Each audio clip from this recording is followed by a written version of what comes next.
عليكم ومرحبا بكم في فيديو جديد ووصفة جديدة. كنتمنى تكونوا في أحسن الأحوال. معكم زهرة من قناة زاهو ديليس. واش مبروكة تدخل عليكم الصحة والسلامة وطول العمر إن شاء الله.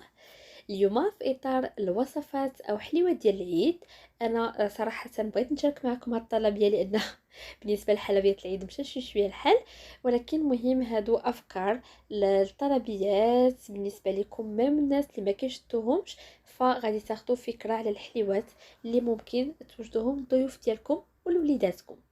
هاد لو بلاطو كان متكون من جوج انواع ديال لي غاتو بريستيج، بطريقه مختلفه مغايره على الاشكال اللي فايت لي وتقاسمتهم معكم. وكذلك كان عندي في هاد لو بلاطو الملوزه ديال الكركاع اللي سبق لي وشاركتها معكم واللي لقات نجاح كبير وبزاف الناس اللي جربوها ونجحت معهم. كيف كتشوفوا كتجي مشقه، وما دايبش عليها داك السكر كلاصي. بالنسبه للناس اللي غادي يبغيو الطريقه بالتفصيل غادي نخلي لكم الرابط في صندوق الوصف. وقبل ما ندوزو للوصفه ديالنا نبغيكم توصلوا هاد الفيديو لاكبر عدد من لي لايك ولي كومونتير وندوزو الوصفه. فرجه ممتعه. هنايا اول حاجه فغادي نبدا بالبراوني ديالي اللي هنا كنحتاج ليه. هنا عندي المقادير مضوبله على 3. عندي هنا 375 غرام ديال الشوكولاته السوداء من نوعيه جيده، بمعنى يكون شوكولا غش اللي كيكون بهذه الطريقه هذه. لا مارك ديال الشكلاط كتلعب دور كبير في نجاح الوصفه. انا بالنسبه ليا كنخدم بلا مارك فيليش واللي متواجده عند بائعي مستلزمات الحلويات. عندي هنا واحد 45 غرام ديال الكاكاو. بالنسبه للمقادير بكميه صغيره غادي نخليهم لكم في صندوق الوصف. هنا عندي 45 غرام ديال الكاكاو النوعيه جيده، كيف كتشوفوا اللون ديالو كيكون هكايا مارون. عندي كذلك 30 غرام ديال الكركاع اللي كيكون مطحون على شكل بودره. عندي هنا واحد 165 غرام ديال عندي هنا 165 غرام ديال الدقيق الخاص بالحلويات. 225 غرام ديال السنيده الرقيقه، مهم انها تكون رقيقه باش ما تبقاش تغزز لكم. عندي هنا 6 ديال البيضات يكونوا متوسطين بدرجه حراره المطبخ.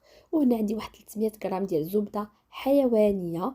ما كنخدموش بالزبده ديال البواطه ني المارغرين الا بغينا هاد الوصفه تنجح معنا. وهنا عندي واحد القبيصه ديال او واحد ربع خماره حمراء. المهم غادي ناخذ داك الزبده ديالي.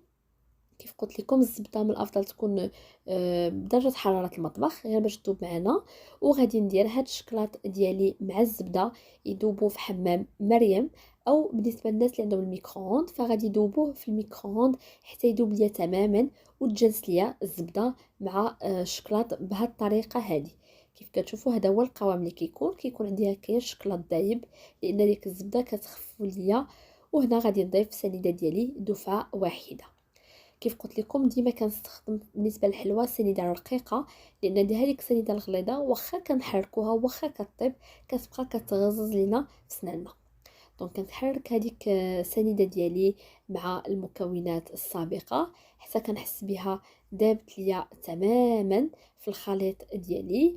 ومن بعد فغادي نبدا نضيف المكونات الاخرى. نفس هاد المقادير ممكن تخدموا بهم براونيز حجم عائلي، ما كاينش مشكل، غير حنا بغينا ندخلوهم هكايا في لي بلاطو بريستيج. غادي نبدا نضيف البيض ديالي. كنضيف جوج بيضات ما كنضيفهمش كاملين وعاد كنخلط. علاش؟ لان عندي هنا الشكلاط مازال شي شويه سخون، والا بديت كنضيف البيض دقه واحده عاد كنخلط فداك البيض يقدر يطيب ليا مع ديك السخونيه ديال الشكلاط والزبده. هنايا كنخلط غير بخلاط يدوي، لا داعي انكم تستعملوا الخلاط الكهربائي او الكاس ديال المولينكس. فهكا غير ضرب يدوي او غير ملعقه خشبيه فهي كافيه بالغرض. فكيف كتشوفوا كنخدم بجوج بيضات وانا غادا حتى كنسالي الكميه ديال البيض ديالي كامله. ومن الافضل يكون البيض يكون ا تمبيراتور امبيانت، زعما بدرجه حراره المطبخ باش كنكونوا متاكدين من نجاح الوصفه ديالنا. هنايا غادي نضيف الكاكاو ديالي. لا كاليتي ديال الكاكاو كتلعب دور كبير. ما تستعملوش هذاك الكاكاو اللي كيكون اللون ديالو مغلوق وكيكون حتى الثمن ديالو رخص من هذا. فالنص ديال الثمن هذا الكاكاو هذا راه كيدير 100 درهم لو كيلو، الاخر كيدير 50 درهم. فكتبان لكم الفرق نيت في لا كاليتي، والاخر كيعطي واحد المذاق خايب. ضفت كذلك هنايا الكركاع، الدقيق والخميره. المهم النواشف ديالي دقه واحده، وغادي نخلطهم مزيان حتى غادي تدخل ليا داك الطحين، البودره الكاكاو وكذلك الكركاع مع الخليط السابق، وما كتبقاش تبان ليا البيوضه ديال الطحين. المهم كنبقى نخلط غير بشويه بشويه حتى كيتخلط ليا داكشي تماما. هاد لي بريسيج صراحه ما كيبغيوش، المهم اغلبيه ديالهم ما كيبغيوش تقنيه عاليه، بقدر ما كيبغيو ان يكون عندكم الخاطر وتخدموا بشويه وما تزربوش فيهم سورتو. وكيكون هذا هو الخليط ديالي. من بعد ما تخلط كيكون عندي هذا هو القوام ديالو، شبيه القوام ديال لو كيك. ومن بعد غادي ندوزو باش غادي نشكلوهم في لي مول ديالنا. انا هنا عمرت هذيك لابوش ديالي. سواء تخدموا بلابوش سواء تخدموا بالمعلقه، المهم كيبقى لكم الاختيار. وكنعمرهم في هاد لي سيليكون اللي كيكونوا فيهم حفره الوسط، راه متواجدين بكثره عند بائعي مستلزمات الحلويات، ولا زعما في اي بلاصه ممكن تلقاو هاد لو مول. وكنبدا نعمر ماشي حتى الفوق، ماشي النص، كنعمر 3 ديال الارباع، لان كيف كنعرفوا البراوني عندي فيه شويه ديال الخميره مازال غادي تنفخ، فكنخلي ليه البلاصه فين غادي تنفخ وغادي يلقى فين يتوسع. كنعمر هكايا لي سيليكون ديالي، وغادي ندخلو يطيب على درجه حراره 160 درجه لمده ما كتزاوج 10 دقائق. علاش؟ باش كيبقى لي داك لو مويلو، ولا كتبقى لي ديك التعليكه ديال البراوني ديالي. فهاد المساله مهمه باش ما ينشفش لنا البراونيز ديالنا ويقصح لنا مع الوقت. الوغ هنا غادي ندوز باش نعمر دوك الحفيرات ديالي اللي عندي في البراونيز. هنا عندي واحد 150 غرام ديال الكريمه السائله، الكريمه ديال الطبخ. عندي هنا كذلك واحد 45 غرام ديال الزبده الحيوانيه. عندي هنا واحد 24 غرام ديال العسل. عندي كذلك هنايا واحد القبيصه ديال الملحه باش كنحسن الذوق. وهنا عندي واحد 370 غرام ديال الشوكولاته بالحليب. هنايا ديما كنخدم بلا مارك فيليش. المهم هذه غير اقتراح باش تكونوا متاكدين من لا كاليتي ديال الشكلاط. الوغ انا غادي نوجد لاكاناج ديالي، غادي ندير الكريمه ديالي حتى تغلى حتى تسخن، وعاد من بعد غادي نبدا نكبها فوق من الشكلاط. هنا غادي نضيف القليل ديال المليحه، وغادي نضيف كذلك داك العسل ديالي. هنا للتذكير فقط، انا هنا المقادير ضربهم في 3 باش حيت عندي تقريبا واحد 90 حبه من كل شكل. انا كيف وعدتكم قبل غادي نحط لكم في صندوق الوصف المقادير لا بغيتو تخدموا كميه قليله. وغادي ندير هادشي هذا فوق النار حتى كتسخن ليا ديك الكريمه مزيان وكتكون ليا غاليه، وكنكبها فوق من الشكلاط. انا هنا الشكلاط لانه عندي اون مارك مزيانه، فما محتاجيش انني ندوبو في حمام مريم. ولكن نتوما الا كنتو مبتدئين وكنتو ما متاكدينش ان الشكلاط كيدوب بالزربه، فمن الافضل انكم تذوبوه شي شويه في حمام مريم، عاد كتكبوا عليه هذاك الكريمه اللي خلطناها مع العسل والقبيصه ديال الملحه. غادي ننزل هذيك الكريمه فوق الشكلاط ديالي، وغادي نحاول انني ندخل الشكلاط مع الكريمه ونخليه حتى يذوب تماما ونعطيه خاطره. بان ليا ما دابش ليا بيان سور من لا كاليتي ديال الشكلاط، غادي نديرو غير فوق داك الصهد ديال حمام مريم بلا ما نشعل عليه، ونخليه غير فوق داك الصهد او فوق داك البخار حتى يذوب ليا تماما بحال كنعاونو باش يذوب. فغادي نخلطو بحال هكايا، وغادي نخليه حتى تجانس ليا الشكلاط مع الكريمه ديالي. الوغ هنا كمرحله اخيره خديت هنايا هاد لي مول دو ميسفير، هادو اللي كيكونوا هكايا صغير، الكميه الصغيره ديالو. وهنا غادي ناخذ الشكلاط ديالي اللي سبق لي وذوبته. انا هنا لي بريستيج ديما كنخدمهم بلا باطا كلاصي اللي متواجده عند بائعي مستلزمات الحلويات. لافونتاج فيها هي انها كتذوب دغيا، انها كتبقى كتبري، ما كنحتاجوش اننا نطومبيريوها، و ميم طون كتجمد لينا بسرعه. فكنعمر بهذه الطريقه هذه، وغادي ندخلهم الفريغو حتى يجمدوا ليا تماما. وندوزو باش نوجدوا المكونات ديال الشكل الثاني. الوغ هنا غادي ندوزو للشكل الثاني. عندنا واحد 300 غرام ديال الجلوكوز. هنا ملي كنبغيو نهزو ديما الجلوكوز كنفزكو يدينا بالماء، لا كنا غادي نهزو بيدينا، سينون ديك المعلقه اللي غادي نخدموا بها فديما كنفزكوها باش كيسهل علينا. عندي 150 غرام ديال سنيده و150 غرام ديال الزبده اللي من الافضل تكون زبده حيوانيه. وهنا عندي واحد 300 غرام ديال اللوز افيلي، وممكن ديروا كاوكاو افيلي، ممكن تخلطوا الفواكه الجافه واللوز. فكيبقى لكم الاختيار، غير جنجلان ما ديروش لانه ما كيجيش في هذه الوصفه. غادي نضيف المكونات كامله، الزبده سنيده ديالي على الجلوكوز، وغادي ندير الكل فوق النار حتى يوليو ليا متجانسين. مهم انا غادي نخدموا بنفس الطريقه ديال الخدمه ديال النوغاتي اللي سبق لي وشاركت معكم هنا باش ما نطولش، فما بغيتش نوريكم باش كان كيدوب.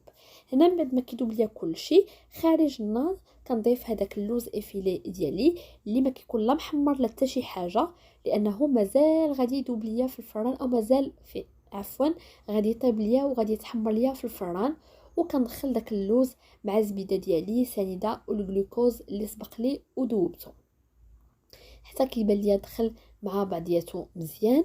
ومن بعد فغادي نبدا نعمر لي مول ديالي اللي كيكونوا دايرين وكيكونوا نفس المول اللي فايت لي خدمت فيه لا نوغاتين، سواء المول ديال الدولار سواء هذا المول هذا اللي كيكون داير بهذه الطريقه. المهم كنبقى نهز هذيك اللوز افيلي ديالي مع داك لو ليكيد او داك السائل، ما كنهزش غير اللوز من الفوق، كنحاول ندخل المعلقه باش كنهز كل شيء وكيتفرق ليا داك الشيء بطريقه متساويه. فغادي نعمرهم هكايا وغادي ندخلهم للثلاجه او عفوا الفران حتى يبانوا لي تحمروا ليا مزيان من الفوق. حاجه مهمه هي اننا العافيه تكون مهيله، تكون 160 درجه باش كنعطيو لي فلورونتان ديالنا الوقت باش يطيبوا لينا وما يتشوطوش لينا من الفوق. فوالا كيكون عندي هذا هو البراوني ديالي من بعد ما طاب. كيف كتشوفوا هكايا كيجي فيه واحد لو مويلو، واحد التليكه رائعه جدا. وهنا عندي لا غاناش ديالي اللي هكايا درتها في واحد لابوش باش تسهل لي انني نخدم. الشكل كيجي نورمالمون بحال هكايا. كنعمر هذيك الحفيره بلا غاناش بهذا الشكل هذا. ممكن تعوضوا لا غاناش بالكراميل، كيبقى لكم الاختيار تاع بالكراميل كتجي رائعه. غير انا بيسكو هذه طلبيه فانا كنخدم اون فونكسيون ديال داكشي اللي كتطلب ليا لا كليونط او الكليون ديالي، فكنخدم بهذه الطريقه. كنعمر شويه غير القياس من بعد غادي نفيني.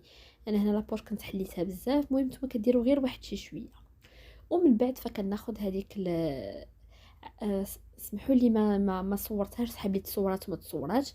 كناخذ هذيك لادوم ديالي ديال الشكلاط اللي عمرتها قبيله وكنحطها فوق من ديك لاغاناش بالضبط.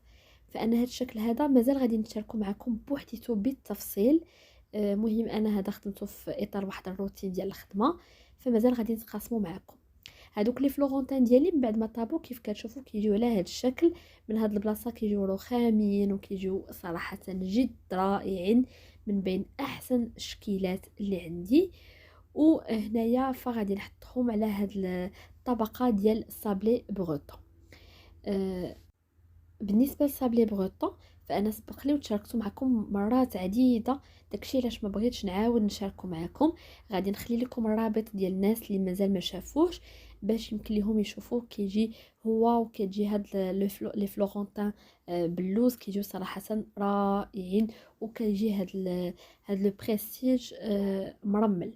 هنا كناخذ شويه من هذيك لا غاناش اللي بقات ليا، لانها بقات ليا نورمالمون انا كنلصقو بالكراميل، فبقات ليا فقلت علاش بلا ما نضيعها نخدم بها ديريكتومون. فكناخذها بهذه الطريقه عادي غير باش كتلصقي ديك لا نوغاتين او ديك لي فلورونتان غير القياس. كنحطهم فوق منه وكنخليه انه يجمد. حاولوا انكم ما تضغطوش لان هاد صابلي بروطون هشيش بزاف لانه فيه كميه ديال الزبده كثيره فدغيا كيتهرس. المهم غير كنحط ديك لا غاناش، كنحط فوق منها هذيك اللعيبه ديالي وكنخليها تشد راسها بوحديتها. ونتلاقاو مع الشكل النهائي لو بلاطو ديالنا. فكيكون هذا هو الشكل النهائي لو بلاطو ديالي. الوغ بالنسبه لعدد الحبات، بالنسبه لي بريستيج كانوا عندي 3 ديال الصفوفه من كل بريستيج، كل صف فيه 6 ديال الحبات، بمعنى 18 بياسه من كل بريستيج. والصفيف ديال الغريبه فكان فيه 2 ديال الصفوفه، كل صف فيه 5 د الحبات، صافي دير 10 ديال الحبات. الوغ الكميه اللي عطيتكم ديال لي بريستيج ممكن تخرج لكم حتى ل 6 ديال لي بلاطو، حتى ل 7 ديال لي بلاطو على حسب لي مول اللي غادي تستعملوا. بالنسبه لثمن البيع باش انا خرجت هاد لي بلاطو هادو، فخرجتهم 180 درهم لو بلاطو، البلاطو الواحد، لان كيف كتشوفوا فهما هذه المقادير. الغريبه د الملوزه الكركاع كيف كنعرفوا فهي كتكون زايده شويه في الثمن، وكذلك لي بريستيج مخدومين بدي برودوي اللي هما مزيانين، شوكولا غيش، لا باتا غلاسي، الزبده ديال العبار. وكيبقى لكم حريه الاختيار في الثمن ديال البيع بالنسبه للبنات اللي كيشدوا والدراري اللي كيشدوا لي كوموند. نتمنى ان الوصفه ديال اليوم تكون نالت الاعجاب ديالكم وتجربوا هذه الوصفات. ما تنساوش تشاركوا معايا التطبيقات ديالكم في حاله ما اذا جربتوا هذه الوصفات. والى فيديو مقبل ان شاء الله، دمتم في رعايه الله.